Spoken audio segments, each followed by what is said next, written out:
At 6:47 a.m. on November 3, 1944, Private First Class Michael Donovan crouched in a destroyed bakery in Metz, France, watching through a crack in the wall as German positions emerged from the morning fog. 22 years old, 6 months in combat, 14 confirmed kills, 0 times he'd seen the enemy sniper before getting shot at first. The Germans had fortified Metz with over 200 defensive positions. Donovan was part of the 5th Infantry Division trying to take the city. His job was counter-sniper work. Find German snipers, eliminate them before they killed American infantrymen. Simple in theory, brutal in practice. The problem wasn't his rifle. The M1903 Springfield with 8x and Ertl scope was accurate to 800 yards. The problem wasn't his training. Donovan had graduated top of his sniper class at Fort Benning. The problem was German snipers saw him first, every time, without exception. German snipers used a technique called the double position. They'd set up 2 shooting positions 30 to 50 yards apart. They'd fire from one position, then move to the second before the Americans could triangulate the shot. By the time Donovan aimed at the first position, the German was already shooting from the second. The math was simple and deadly. Donovan needed 12 to 15 seconds to acquire a target through his scope, calculate distance, adjust for wind, and fire. German snipers needed the same time, but they were already aiming when Donovan was still searching. They shot first, always. By early November, the 5th Infantry Division had lost 23 American snipers in Metz. 23 men who were supposed to be the best marksmen in their battalions. 23 funerals, all killed the same way, shot while searching for targets they never saw. Donovan's first partner was Corporal James Bradley. October 18, 1944. Farm kid from Nebraska could hit a running rabbit at 200 yards. They'd worked together for 3 weeks. Bradley had 9 confirmed kills. That morning, Bradley was scanning a factory building through his scope when a German round hit him in the head. 7.92mm Mauser. The shot came from a window 400 yards away. Bradley died instantly. Donovan never even saw where the German was hiding. The enemy sniper had spotted them, aimed, fired before either American knew they were being hunted. Donovan's second partner was Private First Class Robert Chen. October 29th. Chen was from San Francisco. Sharp eyes, steady hands, 12 confirmed kills. They'd been working together for 8 days. Chen was watching a German trench line through his scope when the shot came, hit him in the chest, punctured his lung. Chen lived for 40 minutes drowning in his own blood while medics tried to save him. The German sniper had been concealed in rubble 350 yards away. Donovan found the position after Chen died, but the German was long gone. The pattern never changed. American sniper sets up position. American sniper searches for targets. German sniper, already watching, fires first. American sniper dies. Command kept sending the same orders. Stay mobile. Change positions frequently. Use concealment. But the orders didn't address the fundamental problem. By the time an American sniper found a target, German snipers had already been watching them for minutes, had already calculated the shot, were already pulling the trigger. Donovan studied how the engagements developed. He'd watched German positions through his scope, searching for movement, for muzzle flash, for anything that indicated a sniper. But while he was searching forward through his scope, he couldn't see what was happening behind him. Couldn't see if German snipers were watching him from different angles. Couldn't see the threats he wasn't looking at. The scope was the problem. When you looked through an 8x magnification scope, your field of view shrank to 8 degrees. You could see far, but you couldn't see wide. It was like looking through a toilet paper tube. Everything outside that narrow cone was invisible. German snipers exploited this ruthlessly. They didn't shoot from the positions Americans were watching. They shot from flanking positions, from angles. American snipers weren't scanning. By the time an American turned to search a new sector, German snipers were already aiming. After Chen died, Donovan spent 3 nights thinking about the problem. How do you see threats you're not looking at? How do you watch behind you while scanning forward? How do you survive when the enemy always spots you first? The solution came from his shaving kit. A simple mirror, 4 by 6 inches, standard military issue. Donovan realized he could mount it to give himself peripheral vision while looking through his scope. Mount it at an angle where he could see behind him with a quick glance, without moving his head, without giving away his position. It was insane, completely unauthorized. Modifying sniper equipment without approval could get him court-martialed, but Bradley was dead. Chen was dead. 23 American snipers were dead. Donovan didn't want to be number 24. If this story's pulling you in, hit that like button right now and subscribe. Because what happens next changed how American snipers fought for the rest of the war. These stories matter. The men who lived them deserve to be remembered. Donovan worked alone on the night of November 2nd. The building his unit occupied had been a hotel before the war. Now it was rubble. Shattered walls, collapsed ceilings, broken glass everywhere. The smell of smoke and cordite hung in the air. He'd found a quiet corner on the 3rd floor where nobody would interrupt him. Pulled his rifle from its case, set it on a makeshift table made from broken furniture. The November night was cold. He could see his breath in the dim light of his flashlight. From his pack, Donovan pulled the mirror from his shaving kit. 4 by 6 inches, metal frame, slightly scratched but still reflective. Also in his pack, electrical tape salvaged from signal wire, a knife, and wire cutters. Not exactly precision tools, but they'd have to work. The rifle was an M1903 Springfield with an 8x inertial scope mounted on top. The scope sat about 3 inches above the barrel, held in place by steel rings. Donovan needed to mount the mirror where he could see it while looking through the scope, but without interfering with the rifle's operation or his sight picture. He tested different positions, held the mirror in various spots, simulating how he'd look through the scope. Too high and he couldn't see it without lifting his eye from the scope. Too low and it blocked his view. Too far forward and the angle was wrong. After 20 minutes of testing, he found the perfect position. Mounted on the left side of the scope, angled at 45 degrees, positioned about 8 inches forward of his eye position. From there, when he looked through the scope at a target, he could see the mirror in his peripheral vision. Just a glance to the left and he could see what was behind him. His hands were shaking as he started the installation. Not from cold, from knowing this modification violated every regulation in the sniper manual. Unauthorized modifications to precision equipment, altering military property without approval. Minimum punishment was reassignment. Maximum was dishonorable discharge. But Chen's face kept appearing in his mind. Chen gasping for air, blood bubbling from his chest, dying slowly while Donovan pressed on the wound and screamed for a medic. Chen had been watching forward when the German shot him from the side. If Chen had been able to see that flanking angle, he might still be alive. Donovan cut the electrical tape into strips, wrapped them around the mirror frame to create a cushion, then wrapped more tape around the scope tube where the mirror would attach. The tape provided padding and grip. The mirror needed to stay in place during recoil, needed to maintain its angle, needed to not shift or rattle. The installation took 40 minutes. His fingers kept slipping on the tape. The mirror kept sliding. Twice it fell off completely and he had to start over. Each time it clattered against the floor, his heart pounded. If anyone heard him, if an officer came to investigate, he'd face immediate charges. Finally, the mirror held. He tested it, looked through the scope like he was aiming at a target, glanced left. The mirror showed the view behind him, the doorway, the hallway, everything in his rear arc. It worked. Donovan ran the tape around the mirror frame 3 more times, securing it tight, tested the rifle's balance. The mirror added maybe 4 ounces negligible weight, checked the scope alignment. Still perfect. The mirror didn't interfere with the rifle 0.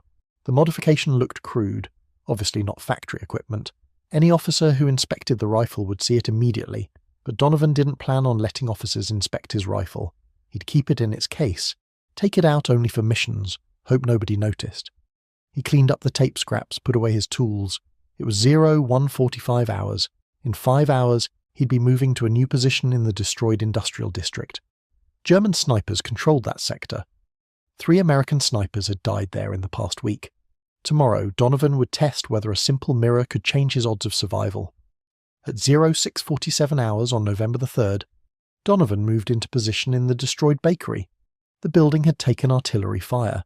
Most of the south wall was gone, exposing the interior to the street. The Germans held a factory complex 400 yards away. Perfect sniper terrain. Donovan's new partner was Private Sam Martinez. Martinez was 19, from Texas, had been a sniper for 3 weeks. 0 kills, but good instincts. Martinez had noticed the mirror on Donovan's rifle that morning, asked what it was for. Donovan told him, survival. Martinez didn't ask more questions. They set up in a corner room on the second floor. The bakery's old brick oven provided cover. A crack in the wall gave them a narrow view of the German positions. Donovan used broken furniture to create a shooting rest. Martinez covered the room's entrance, watching for German infantry. The morning fog was lifting. Donovan could see the factory complex emerging from the grey. Broken windows, collapsed sections, piles of rubble. Somewhere in that wreckage, German snipers were waiting. Donovan settled behind his rifle, pressed his eye to the scope. The 8x magnification brought the factory into sharp focus. He started scanning, left to right, slow, methodical, looking for movement, for anything that indicated a sniper position. His field of view through the scope was narrow, about 50 feet at 400 yards. Everything outside that cone was invisible. That's what killed Bradley and Chen.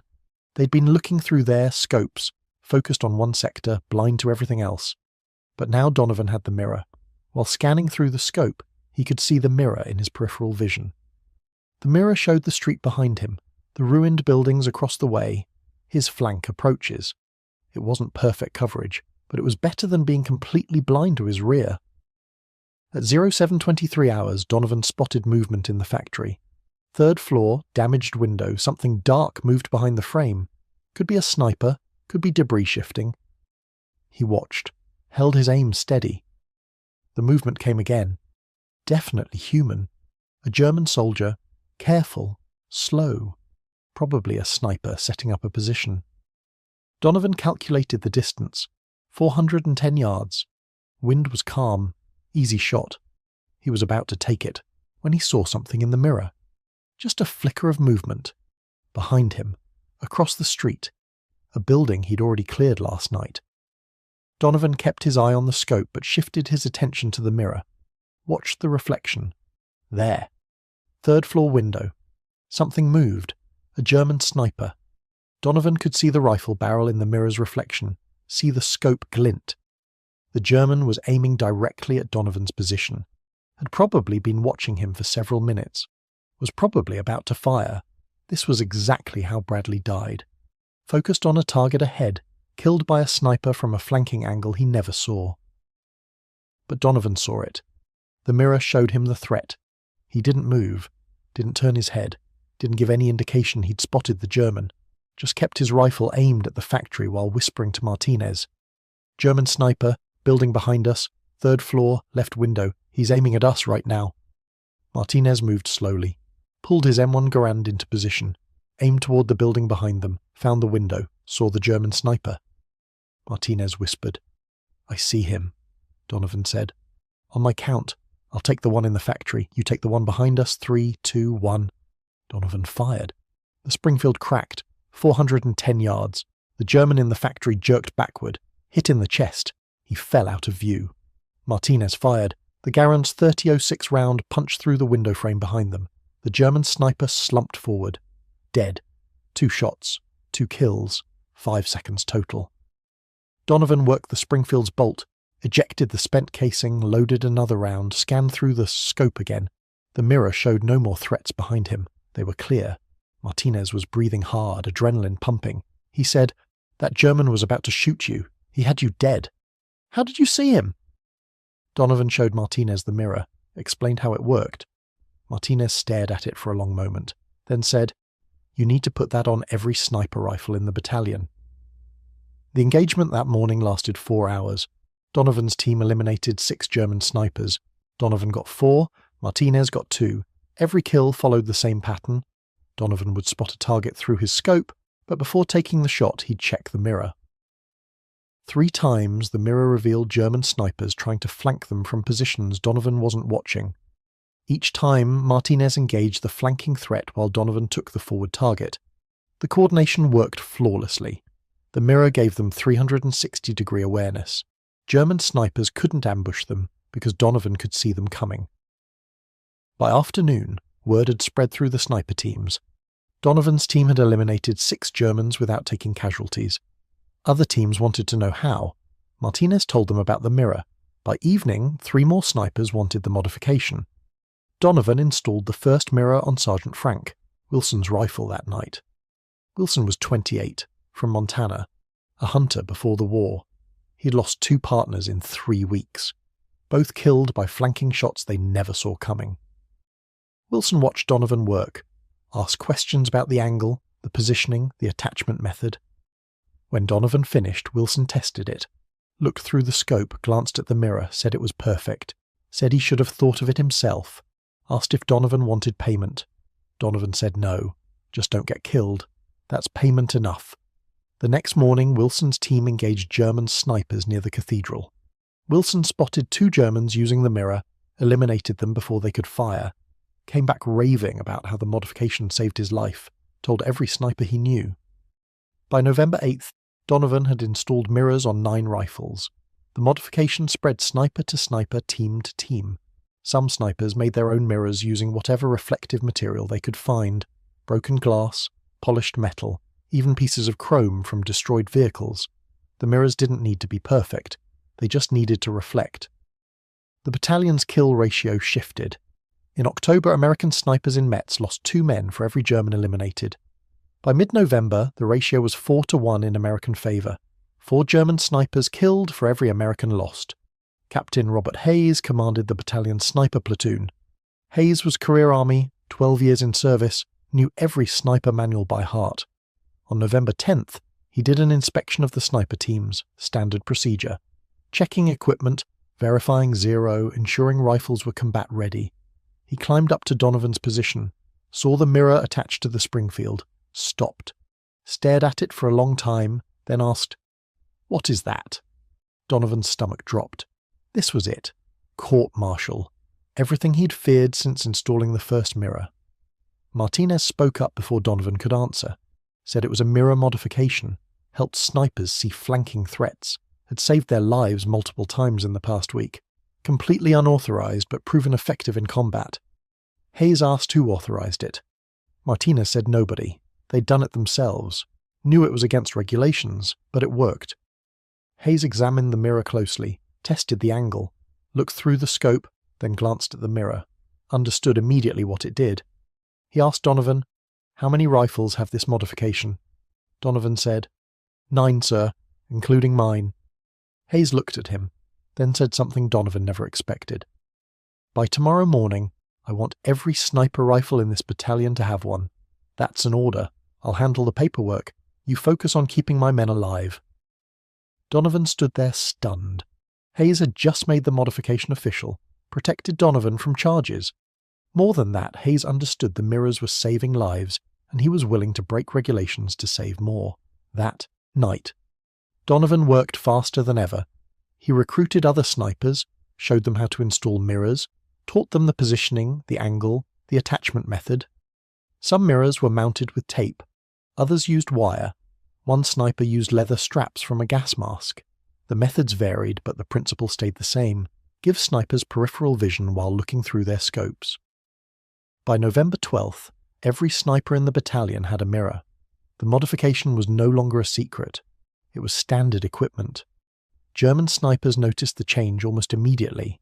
Intelligence reports from November mentioned unusual American sniper behaviors. Americans were engaging German flanking positions they shouldn't have been able to see, were counterattacking before German snipers could fire, were somehow aware of threats outside their scope's field of view. German sniper commanders tried to adapt.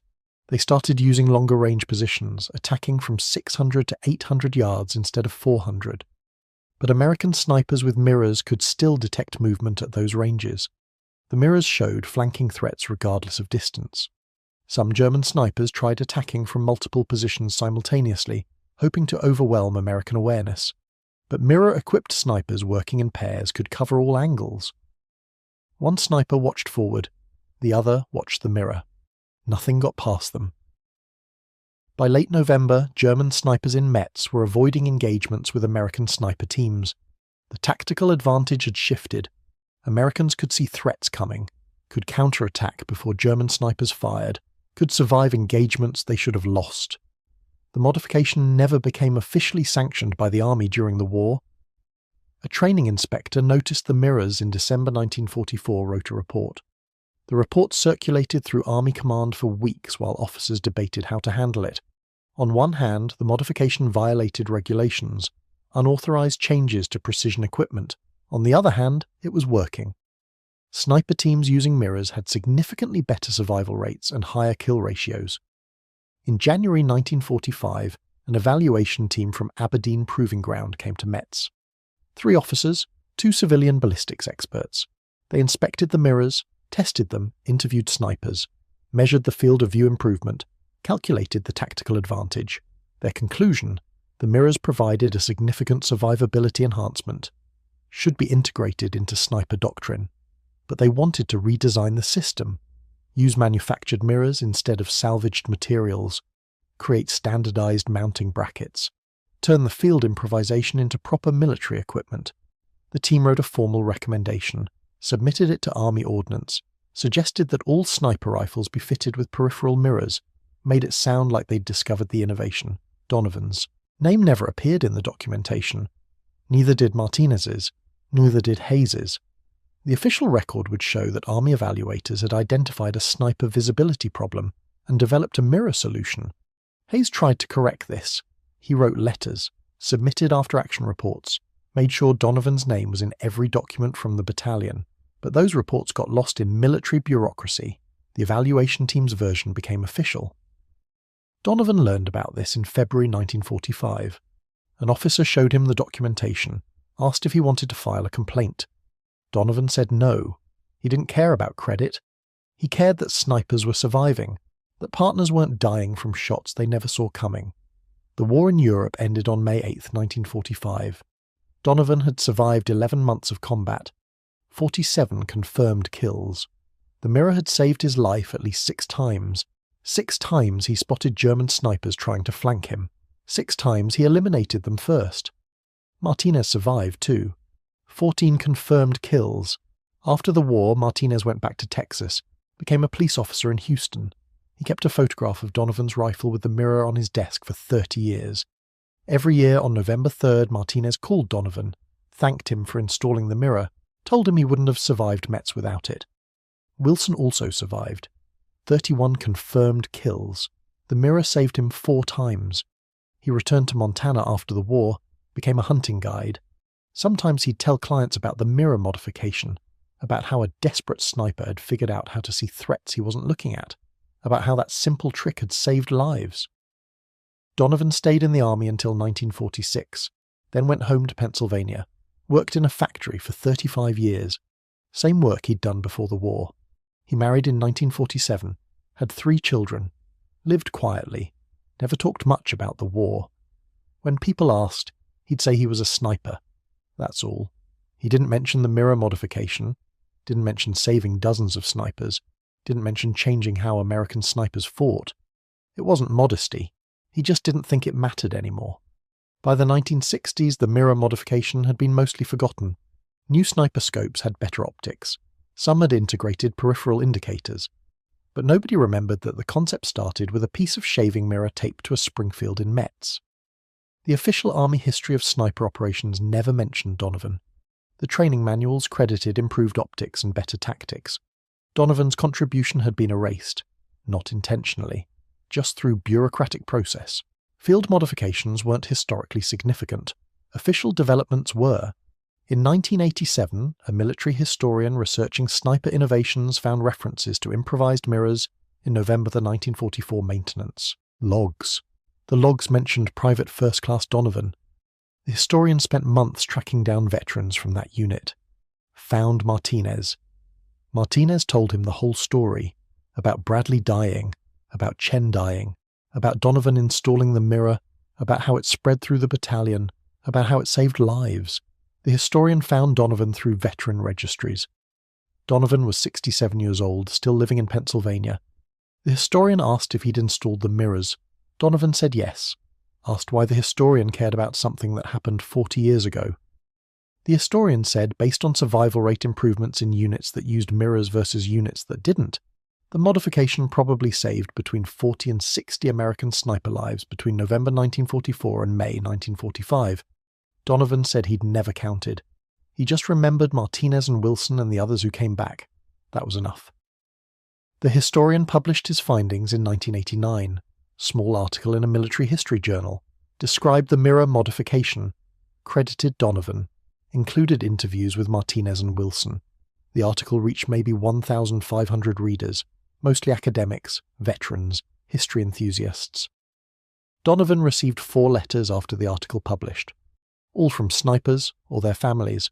One from a sniper who'd used the mirror in Germany, said it saved his life twice. One from a widow whose husband had been a sniper in Metz. She'd never known about the mirrors. Learning about them 40 years later gave her comfort, knowing someone had tried to keep her husband alive. Captain Hayes visited Donovan in 1992. They hadn't seen each other in 45 years, talked for hours about Metz, about the snipers they'd lost, about the ones they'd saved. Hayes said he'd tried for years to get Donovan recognized, written letters, filed reports. Nobody cared. Too much time had passed. Donovan said he didn't need recognition. He had Martinez alive, had Wilson alive, had 40 others alive. That's recognition enough. Michael Donovan died on June 7, 2001. He was 79 years old. His obituary mentioned his service in World War II. Did not mention the mirror modification. Did not mention that he'd saved dozens of lives. Did not mention that he'd changed how American snipers fought in Europe. His funeral was small, family, a few friends, 4 men Donovan didn't know well attended. They introduced themselves after the service. Snipers, men whose lives had been saved by the mirror modification. They'd read about Donovan's death in veterans' newsletters, wanted to pay respects, wanted his family to know what he'd done. Donovan's children learned the full story that day. Learned their father had installed mirrors on sniper rifles, learned those mirrors had saved lives, learned he'd done it without authorization, learned he'd never talked about it because he didn't think it mattered. Today, Donovan's story exists in fragments. Maintenance logs in the National Archives, interview transcripts, a paragraph in a book about sniper modifications. Most people who study World War II snipers have never heard of him. But if you visit the Infantry Museum at Fort Benning, you can see a M1903 Springfield from World War II. Mounted on the scope is a small rectangular mirror, 4 by 6 inches, metal frame, crude tape mounting. It's labelled as a field modification, common in late 1944, no name attached. That mirror is Donovan's legacy, not the official one, the real one. The one that mattered to Martinez and Wilson and the 40 others who survived because a desperate sniper broke regulations to save his partners. That's how innovation actually happens in war. Not through committees or training manuals, through soldiers who see problems and fix them, who don't wait for authorization, who risk everything because their friends are dying and they can't stand watching anymore. Donovan installed the mirror to save Martinez. That mirror saved dozens, and nobody remembers his name. But you do now. If this story moved you the way it moved us, hit that like button. Every like helps us rescue more forgotten stories from dusty archives and share them with people who care. Subscribe to our community of history keepers. These stories don't preserve themselves.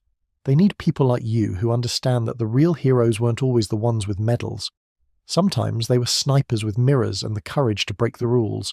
Drop a comment and tell us where you're watching from.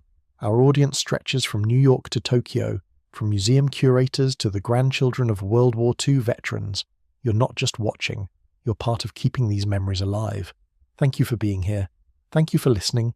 And thank you for making sure Michael Donovan's story doesn't fade into silence. These men deserve to be remembered, and you're helping make that happen.